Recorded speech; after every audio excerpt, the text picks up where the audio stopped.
Nutrition is one of the most important aspects of the long-term health for your pet parakeet.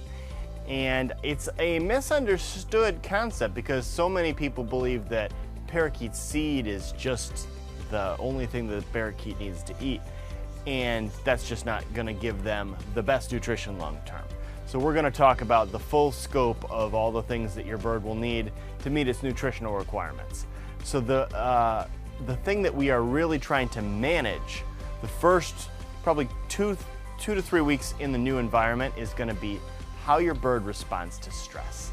Changes in environment are a great source of stress for a pet bird because in the wild, if something in their environment changes, it could mean that there's a predator nearby. It could mean that there's a bad thing about to happen. So birds are somewhat hardwired to be hyper alert to change, and that state of hyper alertness, if they have to maintain that status for a long time, that's very hard on your pet bird.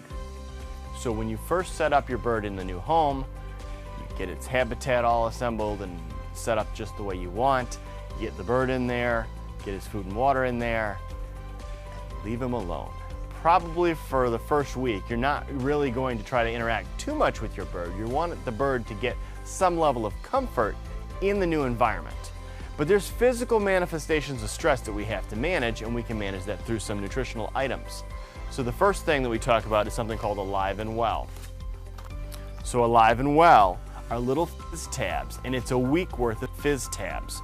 And so these are specifically formulated to help the bird get through stressful periods of time. So if you were to have an existing parakeet and then upgrade his cage, now he's got a whole new habitat, that would be a stressful time. If you move and you now live in a different house or a different apartment, that's a time of stress. So those are all circumstances where you might use this product, but particularly when the bird first goes to a new environment, use the Alive and Well daily for the first week, and you just change your water out each day. This is providing electrolytes. It's going to help reduce the chances of dehydration and diarrhea, which those are physical manifestations of stress that your bird could experience. So this is a very important first step. The next thing to understand is that your bird is going to be suspicious of everything in the environment when it first is introduced to that new home. And as a consequence of being suspicious, they're going to be less likely to want to go and eat. If the bird doesn't eat and is stressed, the bird might not make the transition well to the new home. It might actually get sick or die. Like, that's a potential thing that could happen. We want to try to manage the stress so that that's not a thing. So we're using the Alive and Well in the water, but then the second thing is we're going to provide a very palatable, familiar source of food right where the bird is going to be.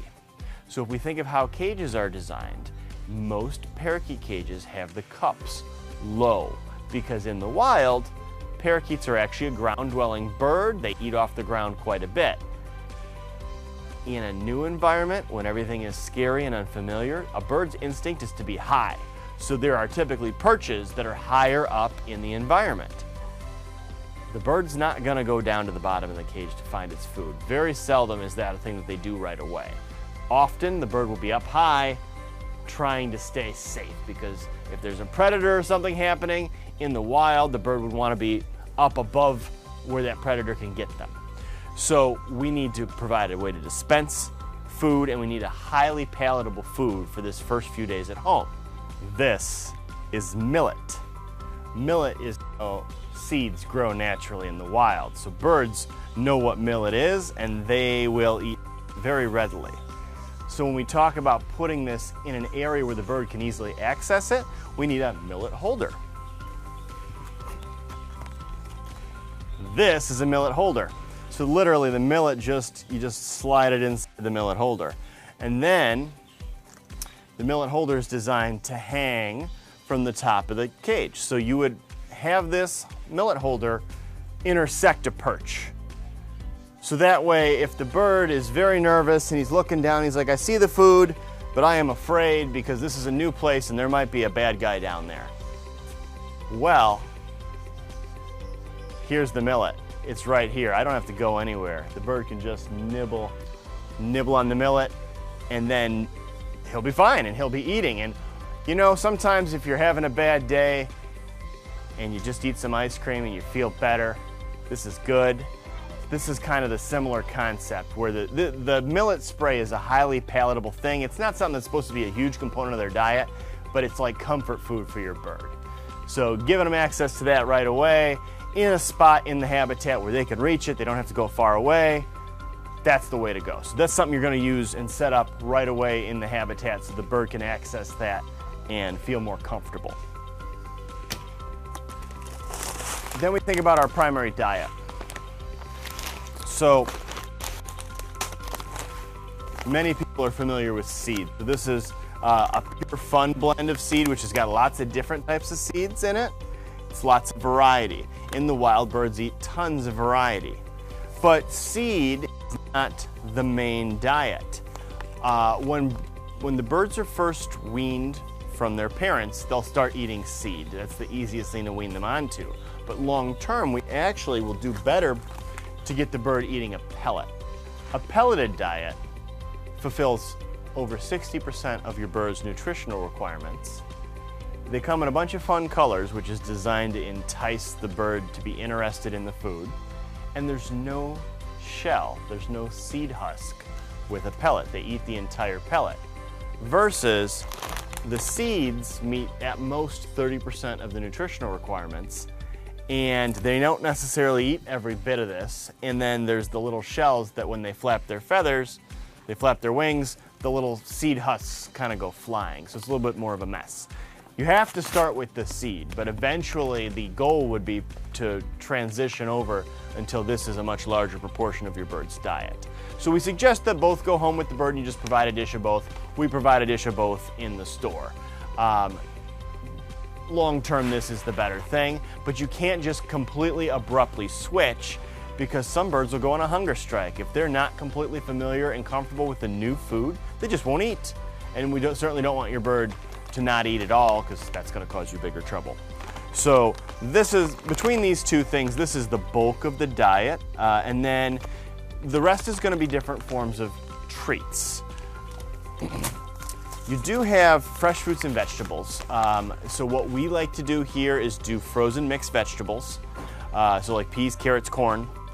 And then you just take some of the frozen and you run it under hot water till it's thawed, and then you put that in a little dish. That's about, 6 to 8% of the diet is the fresh stuff. And then you have this egg food. This is egg-based protein. Some birds are going to be deficient in particular amino acids that you only get from animal-based sources. So this egg crumble just goes on top of the fruits and veggies and will help fill in the blanks nutritionally. So this is a good thing to do for all birds, particularly your little parakeet. And so like maybe for a single parakeet, maybe 1/8 of a cup of the frozen veggies and a teaspoon of the egg on top, and then you're good. And that you only leave that in there for the day, pull it out at night, and that's done then. You're not going to reuse that. It's been sitting out all day. So you would want to provide that at least 3 times a week. We provide it to our parakeets here every day of the week. If you can pull that off, that's probably the best thing to do for your bird. So add the protein, the egg, to fruits and veggies. Do that regularly. Treats. Treats take a variety of form factors. You have the little narrow sticks. These sticks have a holder at the top where you could clip it to the side of the cage, again putting it near a perch where the bird can access it. You also have these bulkier, blockier style. So what these are providing is there's a little nutritional value to it. It's probably different seeds the regular dishes got in it. But the other thing is this is kind of fulfilling the mental need for your parakeet to forage. In the wild, the bird doesn't get to eat a dish of seeds. In the wild, your parakeet has to work for their food. So it can get a little bit dull if all you do every day is go to the dish and eat the food and that's all you do. So the parakeets appreciate the mental stimulation aspect of having to work at it and having a slightly different flavor. Some of these are going to have freeze-dried fruits and vegetables in it. This one here, one of them is a honey stick, one of them is made from the egg protein. So those are both really good. They also have treats that come in like little spheres, little balls that you would put in a dish. They also have freeze-dried fruits as a treat. Those are fine. Treats are not supposed to be a big component of the diet. Probably less than 10% of the diet total should ever be treats. In the wild, the bird's beak and its tongue are a tool. They use their beak to get food, to build a nest, to create shelter. Their beak is very multi-purpose, and their tongue is highly dexterous. They can manipulate it to carry things around, and parakeets will actually, they'll play with toys and use their little tongue to manipulate the bell and things like that. The beak keeps growing. It's just like nails or feathers. The beak continuously grows, and in nature, the beak is gonna wear naturally. But in captivity, the bird isn't using his beak in the same way, so you have to provide something for the beak. So the most common thing is a cuttlebone, which is actually from a cuttlefish. And this, you would just use the little holder and attach it to the side of the cage, and the bird will just go over there and gnaw on it. And this is providing a form of calcium, natural calcium, which is a nutritional need for a bird. You will on occasion have a female parakeet start to lay eggs. And if you notice that, it's just like a female chicken that's by herself. Those eggs are not gonna hatch, they're not gonna come to maturity, but they are pulling resources out of your bird's body. So if you do notice that, it is particularly important that you do provide some form of calcium for the bird, as well as that egg protein, so that the bird's got raw materials. This here is a mineral block, which fulfills the same purpose as a cuttlebone. These actually sometimes are accepted a little bit better by your bird. And the nice thing is, like with something like this, is as a 4-pack, you could put these in a variety of spots throughout the cage. They're different colors, they're slightly different shape. You can see what your bird likes and what it's attracted to.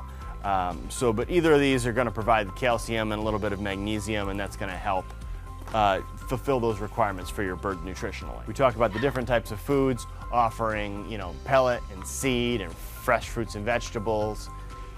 You're gonna have to have some place to dispense all that stuff. So most cages come with a food dish and a water dish. So then there are some additional add-on options for dispensing. This is very basic, not expensive. Clips, the little clips will just attach to the side of the cage, so you could use this for your fruits and veggies. It's easy to get in and out. If you want something a little bit more elaborate, this is nice, particularly if you find that your parakeet likes to flick and throw its treats, because this has got this sort of containment dome over it to where the bird's head is actually going in here to eat, and it's much more effort for the bird to throw things around. They'd have to take the food completely out and then throw it. So this helps kind of contain the mess when the bird is eating. So we've talked a little bit then, we've talked about all of the things the bird needs to have nutritionally, and we've talked about some of the ways to dispense some of these items. So now we'll talk about one of the other of the 4 basic needs for your parakeet.